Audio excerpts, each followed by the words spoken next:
Fan out.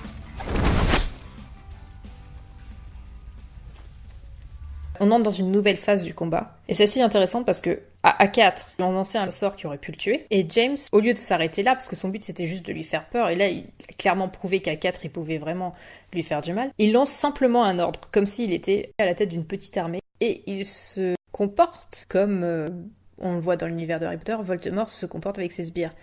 Cependant le scénario reste léger, enfin tente de rester léger, avec cette touche humoristique de Pettigrew qui n'arrive pas à suivre les autres, à la fois pour le garder dans le personnage et pour que ça ne vire pas au tragique ou au dramatique. Parce que le but, c'est de montrer que James agit mal, mais c'est pas d'en faire un personnage qu'on ne puisse absolument pas pardonner. Enfin, pardonner, je sais pas si on peut le pardonner, mais un personnage qui soit irrémédiablement cruel et mauvais. Là, on voit qu'il se laisse emporter par l'action et que tout le monde le suit. Sa conscience est d'accord, ses émotions sont tout à fait à bord. La composition des plans est très intéressante. On voit que James et Sirius sont encore une fois ensemble, parce que ce sont les meilleurs amis du groupe, que Remus est à l'arrière-plan tout seul, et que Peter arrive même plus à suivre le reste du groupe. C'est le moment qui montre avec le plus d'évidence l'hétérogénéité au sein de ce groupe qui est fort parce qu'il est un groupe, justement. Une autre chose qui peut être intéressante dans une scène d'action, c'est ce que fait Snape à ce moment-là, c'est à nouveau d'explorer le type de combat qui est en train de se passer. Donc là, c'est de la magie, il y a beaucoup de choses à dire et beaucoup de choses à faire, d'inventer, on peut vraiment laisser libre cours à son imagination. Et là, du coup, il part de la faculté qu'a Snape de pouvoir lire les esprits pour pouvoir prédire le coup de ses adversaires. Ça pourrait être réutilisable dans d'autres types de combats, mais c'est une manière de donner une tournure intéressante à un combat qui pourrait être très mièvre s'il n'y avait pas toutes ces petites subtilités, tous ces changements. On a vu qu'il y a eu des passages de combat où c'est des évolutions de personnages, des changements dans les émotions, et aussi il y a des petits passages comme ça où on est juste en train d'explorer ce que serait dans la réalité un combat, bon là avec de la magie, mais de manière assez réaliste, en essayant de voir comment un personnage réagirait s'il avait tel pouvoir et telles armes en main. Donc c'est juste une manière de nous faire découvrir et de s'amuser en découvrant quelque chose de neuf. Surround him!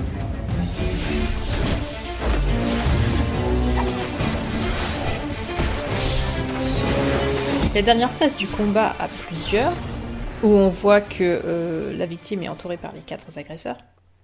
On a de nouveau ce retour de la musique amusante, parce qu'on voit que les amis, de nouveau ensemble, sont heureux de ce qui se passe. Donc quand la musique devient plus triste, on passe de nouveau du côté de Snape. D'ailleurs, visuellement, on est plus souvent de son côté. Et on arrive de nouveau à passer du point de vue des maraudeurs au point de vue de Snape.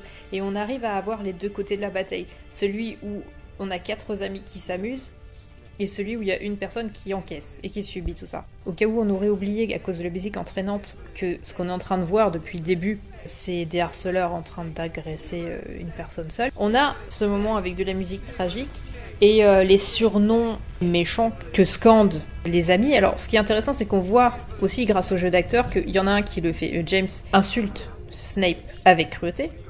On voit que Peter se rend même pas compte qu'il est en train d'être méchant, qu'il le fait juste pour suivre le mouvement, que Remus se pose des questions et que Sirius est plutôt pris dans la bataille. Ces personnages ont été bien définis depuis le début et ça se ressent maintenant à ce moment-là où on n'a pas juste 4 méchants lambda en train de faire du mal à une autre personne, on a 4 personnages avec leurs propres raisons de faire ce qu'ils font, même s'ils sont pas vraiment d'accord, parce que Remus, même si on voit qui se pose des questions sur ce qui se passe, que en tant que conscience, il n'est pas forcément d'accord avec ce qui se passe, il participe quand même, et on comprend la dynamique qu'il a fait rentrer là-dedans.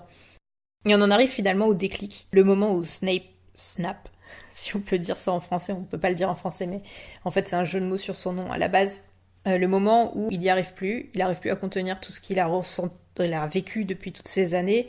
Techniquement, on pourrait presque se dire que tout ce combat se passe dans sa tête, et c'est juste une représentation de tout ce qui lui est arrivé, tout ce que lui ont fait subir les maraudeurs au cours des ans. Tout ce qu'il nous dit depuis le début, c'est peut-être juste un mensonge, c'est peut-être quelque chose qu'il a enjolivé ou inventé pour expliquer ce qu'il ressent. Et c'est le moment aussi où toutes ces émotions prennent le dessus. Et ce qu'on a vu dans ce qu'il racontait, dans son histoire, c'est que il s'est jamais considéré comme un incompétent. Il n'est pas du tout incompétent, il est même plutôt puissant. Et il a toujours été mis à l'écart et moqué. Et la raison pour laquelle les autres ont toujours été capables de lui faire du mal, c'est parce qu'il est seul. Et c'est cette solitude qui est sa plus grande faiblesse. Et ce qui est très bien fait dans cette dernière phase du combat, c'est que déjà la musique change. On sait qu'on a changé de registre. Visuellement, l'image est plus terne et plus sombre. Donc on sait qu'on est plus du côté dramatique, voire tragique. On voit dans le jeu des acteurs que ce n'est plus drôle du tout. Et que ça devient sérieux. Sérieux, ça a clairement une expression effrayée sur le visage. L'acteur de Snape en boitant nous montre qu'il a reçu des dégâts. Il nous montre qu'il est vulnérable. Mais en même temps, son attitude rejoint les clichés du bossu un peu laid qu'on peut trouver dans certaines fictions, hein, qui retiennent un peu le côté Igor. Lui qui avait l'air presque gracieux à certains moments, à ce moment-là est clairement laid. Toute la bataille a conduit à ce moment-là. Et en fait, le but scénarisé du combat, c'était de pousser Snape à bout. Ça, c'était l'objectif du scénariste, c'était pas les objectifs des personnages par contre. Snape voulait se défendre, puis il s'est rendu compte qu'il était puissant, voire plus puissant que les autres. Il en a assez d'être leur victime, et du coup, il passe en phase agressive, et il va affronter les autres et leur faire face. Sauf que lui, contrairement à James qui a des amis pour le retenir ou pour le seconder, il est absolument seul.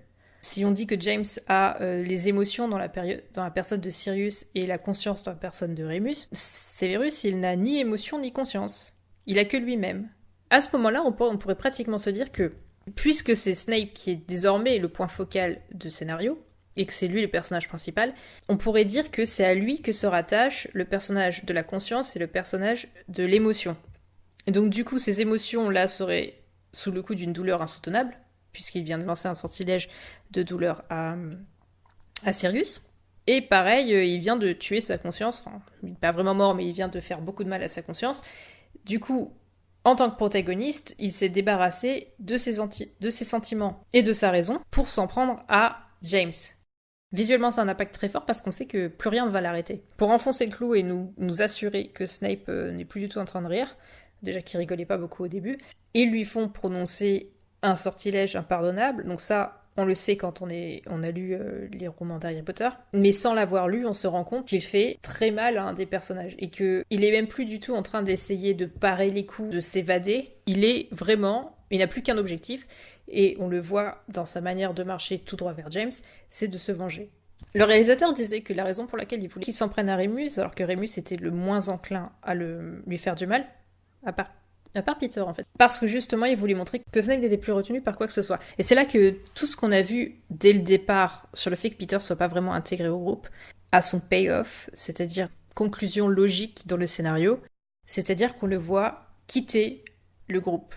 Alors que les autres sont mis hors de combat par Snape, lui s'enfuit. Dans l'univers de Potter, ça pose d'autres bases sur le fait que plus tard il trahira de la même manière, mais là, au sein du scénario, tout avait été annoncé pour que ce moment semble tout à fait vraisemblable et qu'on s'attende à ça de sa part. D'autre part, c'est un moyen d'alléger un peu la tension dramatique qu'on a à ce moment-là, parce que quand dans une action, on entrecoupe un moment tragique par un moment plus léger et drôle, le but à ce moment-là, c'est de relâcher un peu la tension, faire rire le spectateur ou lui faire prendre un peu de recul sur la situation pour que ensuite on puisse repasser aux choses sérieuses, donc d'un point plus bas qui nous permettra de transmettre des sentiments plus forts. Je m'arrête là pour cette 4e partie. Laissez-moi votre avis en commentaire, abonnez-vous et à la prochaine!